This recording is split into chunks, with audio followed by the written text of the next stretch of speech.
এই মুশফিকের কোনো কাজ করছে রে মিরাজ?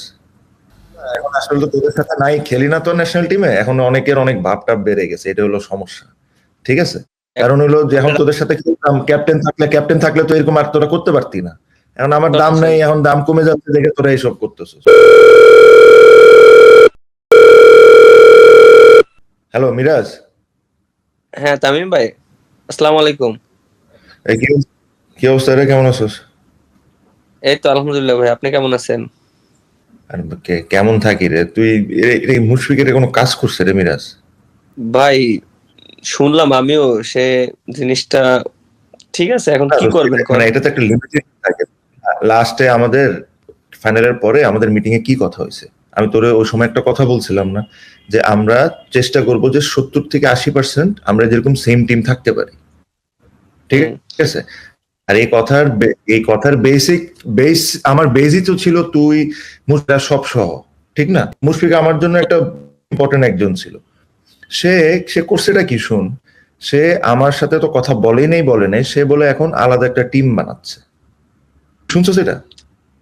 আমি একটু হালকা একটু শুনেছিলাম, বাট 100% কনফার্ম ছিলাম না। বাট আপনি এখন যেটা বললেন, আমি তো এখন 100% শিওর হলাম যে ভাই মনে হয় আলাদা টিম না বানাচ্ছে। তো ভাই, এভিরাজ, তুই তুই দেখছস আমি ওরে কি ধরনের ফ্রিডম দিছি পুরা টিমে। হ্যাঁ, আমি ওরে দায়িত্ব দিছি পুরা টিম চালানোর।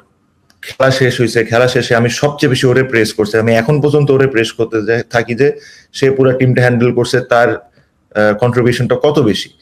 সে এই মুহূর্তে আমাকে এরকম মাঝপথে ছেড়ে যাওয়াটা কি উচিত ছিল?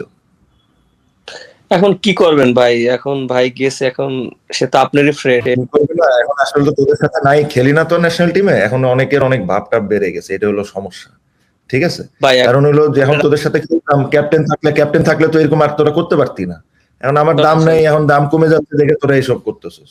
ভাই শোনেন, রাগ করেন না প্লিজ। কারণ কি ভাই, আপনি তো জানেন মুশফিক ভাই সম্পর্কে, সে তো একটু ইমোশনাল, হয়তো ইমোশনাল হয়ে বলেন ছোটবেলা যে থেকেও আমার ফ্রেন্ড, ও একবার আমাকে অ্যাটলিস্ট বলতো চলে যাওয়ার আগে, অ্যাটলিস্ট তখন তো আমার একটু শান্তি হইতো যে না, অ্যাটলিস্ট বলে গেছে। হ্যাঁ, অসুবিধা নাই মিরাজ, সময় আমারও তো আসবে। পৃথিবীর গোল কিন্তু শুনে রাখ মিরাজ, একটা কথা শুন, পৃথিবীর গোল আজকে তুই ওই সাইড আমি এই সাইড, কালকে আমি ওই সাইডে বসবো তুই এই সাইডে আসবি, ভুলে যাইস না। আর ওটা তোর বড় ভাইরাও বলে দিস।